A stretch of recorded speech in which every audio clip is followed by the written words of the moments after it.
Olá, gente. Meu nome é Melissa, sou fonoaudióloga e a gente está aqui hoje num dia muito importante, que é o dia 2 de abril, Dia da Conscientização do Autismo, para a gente trazer um pouquinho de uma conversa e trazer a realidade, né, do que a gente vivencia, tanto na clínica como na casa com as famílias, né?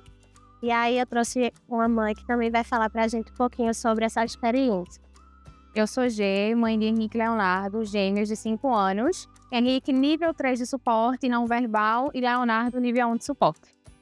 E aí, Gê, como é que é pra você? Como foi essa descoberta, né, no comecinho de Henrique e de Léo, sobre o autismo? A gente descobriu bem no início, realmente pela questão da pediatra sempre insistir, a gente sempre deixando pra lá. Desde um ano eu já vi alguns sinais, a gente, não, pra que levar no neuro, né? Aquela questão, sempre o pai sempre muito resistente em relação a isso. E aí, com um ano e meio, eu fui de novo na pediatra, e aí, já levou? Aí, não.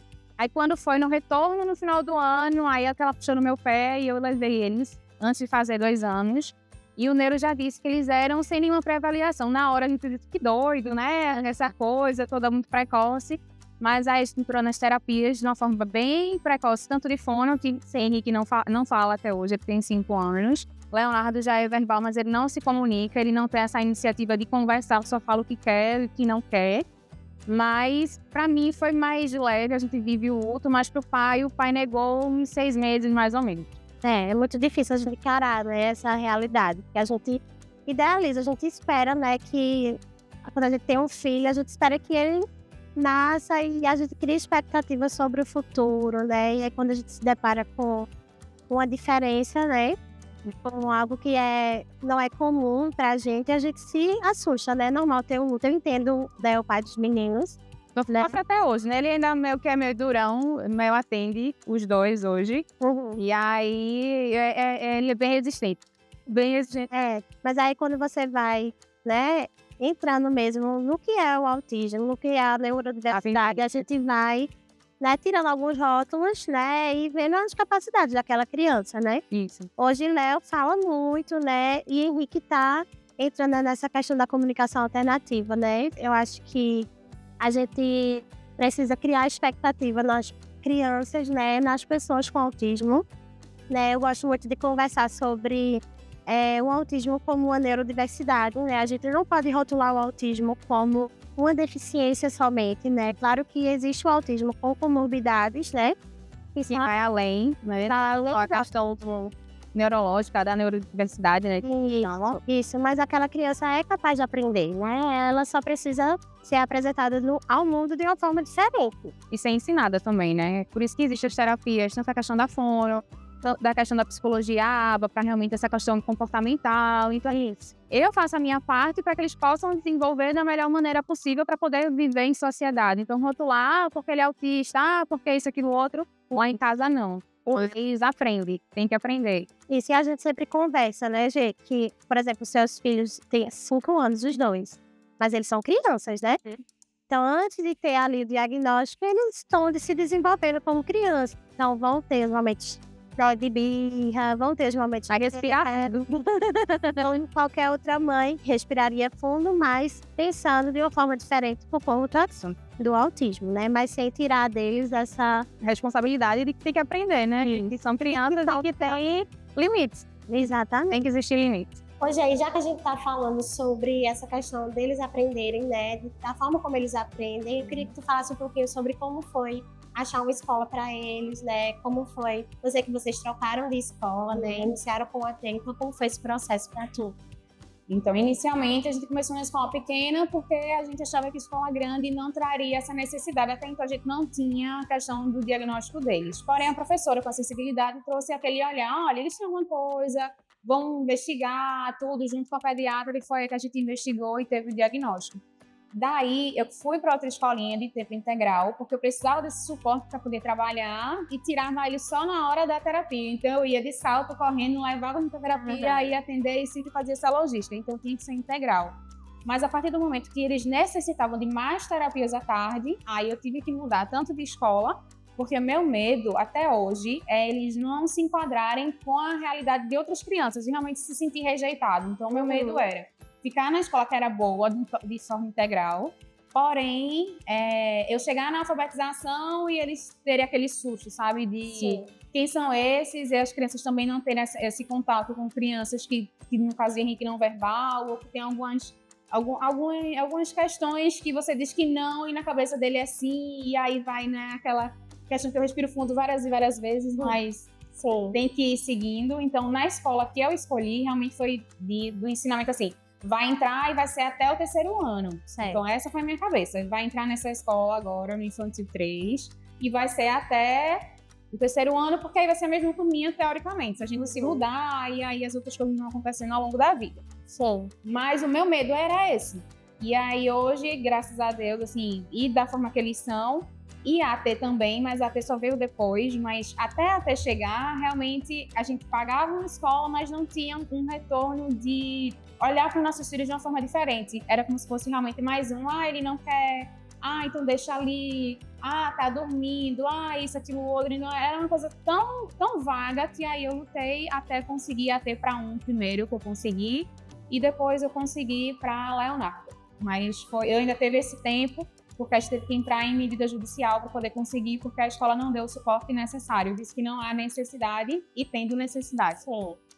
É justamente por conta disso que a gente estava conversando, né? Que muitas pessoas veem o autismo como uma deficiência e não têm expectativa, né, na pessoa com autismo. Então, a criança está lá na escola, como os meninos estavam. É criança, deixa, tá quietinho. E aí não tem uma expectativa de que ele pode aprender, né? Não, a gente precisa ensinar ele, né? De uma forma diferente, né? Com adaptações necessárias, mas a gente precisa estar ali para ensinar. Isso. Então, eu imagino que a AT tem um papel fundamental, porque ela está ali com a criança. Me diz como é essa experiência com a AT na escola. A AT realmente auxilia no suporte de tanto demonstrar o que precisa ser trabalhado na terapia, né, em questão de atenção, da psicopedagoga ensinar realmente como dirigir, pegar na mão, né, firmeza, TO, aquela autoconcentração, enfim. Então, a AT me dá esse norte, tanto dele sempre participar das atividades e nunca deixar ele de lado, como sempre era deixado de lado. Sim. E realmente incluí-lo, ensinar tanto as outras crianças, como ele também a conviver. Sim. E me chamou muita atenção a tua fala, quando tu fala assim, que a tua preocupação é que eles não fossem incluídos ali, não somente na questão pedagógica, né? Mas que os alunos conhecessem ele, né? Que as professoras e o pessoal que trabalha na escola tivesse esse olhar, né, para eles como pessoas, né? E aí me chamou a atenção essa tua fala, que realmente é uma realidade que a gente enfrenta, né, hoje, de que as escolas estão muito mais preocupadas, né, a maioria delas, né, a gente não pode generalizar, mas a maioria das escolas estão muito preocupadas em só receber essa pessoa com autismo, né? E não estão preocupadas... Também. Ou não. Sim. É mais um aluno, mais uma mensalidade. Então, os pais têm que realmente ter essa questão de direcionamento, de realmente saber o que é que meu filho precisa. Vamos lá, vamos auxiliar, o que é que a escola pode fazer. Então, é mais... O pai precisa fazer isso, né? Para ter essa... Não é algo natural que vem das escolas. Em qualquer lugar, né? Tanto na terapia, como em qualquer lugar. Ou a gente toma iniciativa de melhorias, realmente, de adaptar a realidade. Até é porque, às vezes, as pessoas realmente não têm o conhecimento. Quando tem o conhecimento, aí começam a se ajustar, né, tudo. Sim. Mas quando não, é como se fosse realmente mais um. Isso. É muito importante a gente... é muito importante a gente ver a criança com autismo não como mais um, né? Eu falo como terapeuta mesmo das crianças, né? Eu já trabalhei em muitas clínicas e o que a gente vê com realidade, né, dentro das clínicas, são clínicas superlotadas, né? Mas que o profissional ele precisa olhar para a criança como ser individual, né? Eu não posso fazer a mesma sessão para Henrique igual a sessão de Léo, porque são pessoas diferentes, né? E aí eu preciso olhar para eles de uma forma que é a forma como eles conseguem aprender, né? E eu imagino que é isso que a gente quer, né? Da conscientização do autismo. A gente não quer só que as pessoas saibam o que é o autismo, né? A gente quer que eles olhem para as crianças e para as pessoas com autismo como pessoas que são capazes, que têm, né, potencialidades, né, que podem ser incluídas na sociedade, tanto como forma de escola, né, dentro da escola, como dentro do parque do prédio, né, como dentro de um evento social, né, e não sejam rotuladas como crianças que têm, né, uma dificuldade muito grande, né. Até porque a minha questão de realmente colocar os dois, né? Que são salas separadas, então são ciclos de amizade diferentes. Por quê? Porque eles são diferentes. Então, os mesmos amiguinhos de um, às vezes, não se enquadram com o outro. Então, Henrique, que é não verbal, tem a forma dele se comunicar. Então, é abraçando, é apertando, segurando, sentindo, cheirando. Léo já, ou ele fica perto, ou ele não tá nem aí pra você. Então, eles são realmente, cada um é de um jeito, sabe? E as crianças, eu vejo a sensibilidade das crianças com eles. É lógico que não são todas, mas eles serem criados juntos, podemos dizer assim, né? E crescendo, tem aquele cuidado. E, vem aqui, ou se tá chorando, aí fala, por que tá chorando? Aconteceu isso essa semana na escola. O Léo tava chorando, me chamando, aí foi 2, sentou, e ficou com ele. Tem resiste da AT, então a AT é bom. Porque eu vejo que existe essa dinâmica, né?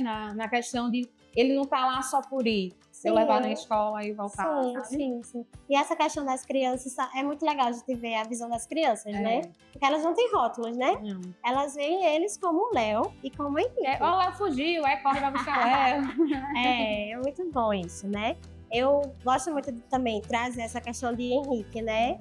Eu até me emociono de falar sobre isso, porque é muito bonitinho, assim, como eles dois, né? Os dois e todas as pessoas com autismo têm potencialidades, né? Uma vez a gente estava no momento de brincar na clínica e aí ele me puxou, foi até a cozinha onde tinha uma ilha de comunicação alternativa e me disse, eu quero água, né? Apontou, eu quero água. Então, se a gente olha para aquela criança e não conhece, né, como você tem esse desejo, e todas as mães e a sociedade precisa ter esse anseio de incluir essas crianças e essas pessoas. Dessa maneira, a gente não vai achar que ele tem essa potencialidade, né? Ele só não fala. Só isso, né?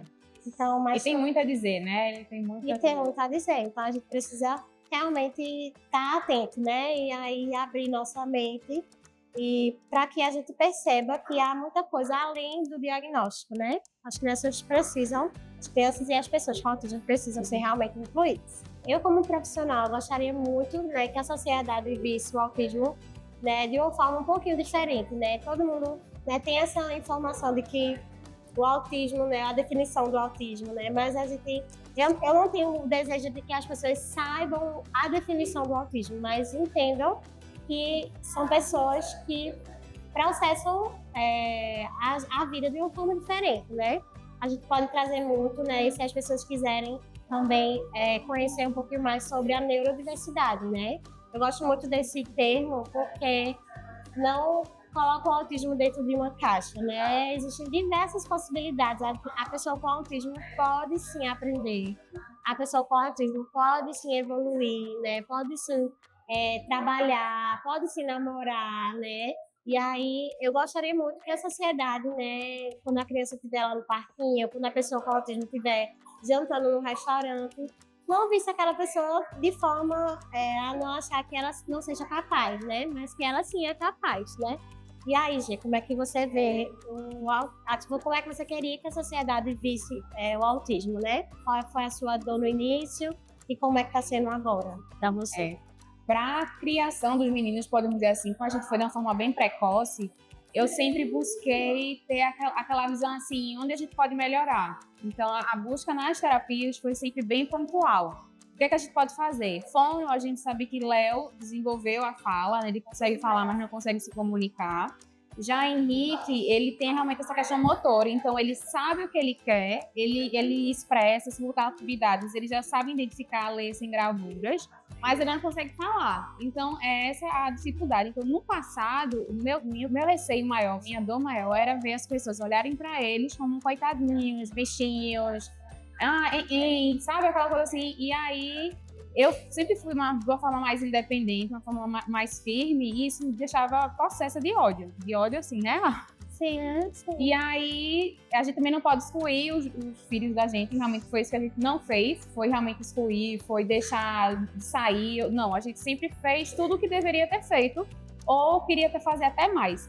Aí a questão, né, de convívio social, tudo isso que a gente botou para uma escola maior, realmente, para eles aprenderem a conviver na escola maior. Sim. A gente vai para restaurantes. Eu acho que é muito difícil, principalmente sem tela. No início a gente usava a caixinha de tela, depois a gente parou. Mas assim, que é um alívio, né, para os pais, mas a gente viu Então, quão prejudicial foi. Então, às vezes ainda tem, mas assim, só um pedido de socorro mesmo, sabe? Sim, Socorro tem que existir. Mas eles entenderem que eles estão ali presentes, que deu o tempo deles, então assim, pode ser onde for, o melhor lugar do mundo, deu o tempo deles, eles querem ir embora. Então a gente, como adulto, também tem que entender, porque a gente também tem lugares que a gente não quer ir, ou vai por conveniência, mas tem que ir. Então é questão deles aprenderem realmente a viver em sociedade. Então, minha dor hoje, que já foi, não existe mais, mas eu tenho que trabalhar realmente para o desenvolvimento deles, eles aprenderem a serem dependentes de uma forma independente. Ok. Dependentes de uma forma independente, né? Isso é um pouquinho confuso, mas faz todo sentido, né? Porque eles vão necessitar sempre de um suporte, sempre, né? Maior ou menor, mas realmente existe essa necessidade da gente ensinar. Isso, e da gente expor, né? Eu conheço a sua história, né? E sei que Henrique e Léo vão para aniversários, vão para parquinhos, viagem, vão para hotel, né? E é assim, que bom que eles têm essa experiência. E melhoraram, né? Assim, sempre quando vai para aniversário, as mães, nossa, como eles melhoraram, nossa, como tá diferente como era antes. Então, antes era só no celular. E hoje não, eles conseguem brincar, se divertir, não sei o quê. Léo espera o parabéns, o bolo da festa, sabe? Ele fica esperando o bolo da festa. Sim. Então, assim, Henrique, tipo, ele olha, brinca, tá bom, não quero mais não.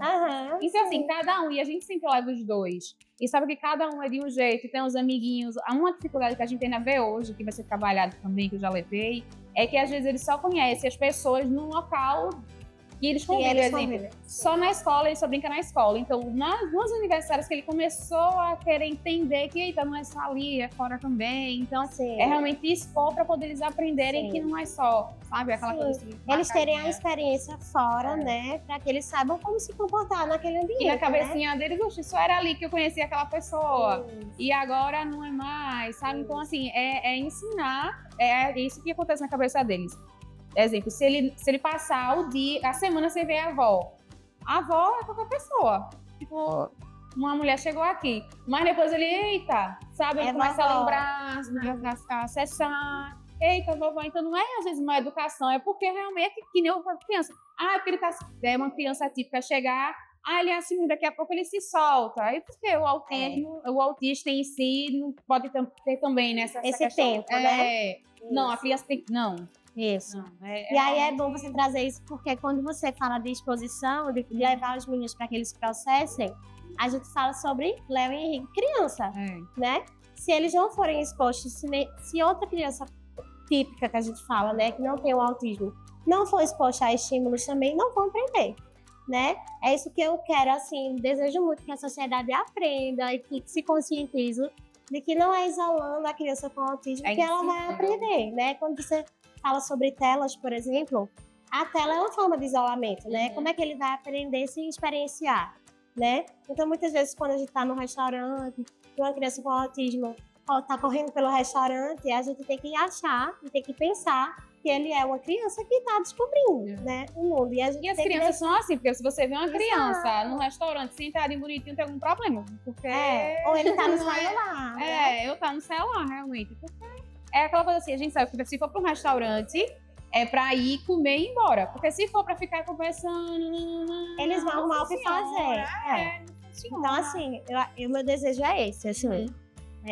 No geral, né, que as pessoas com autismo sejam vistas dessa forma e que Henrique e Léo também sejam vistos dessa forma. Que não sejam rotulados, porque são crianças que estão aprendendo. É como literalmente como qualquer criança. Eu faço a minha parte para o desenvolvimento deles. Então, eles fazem terapia de segunda a sexta? Fazem.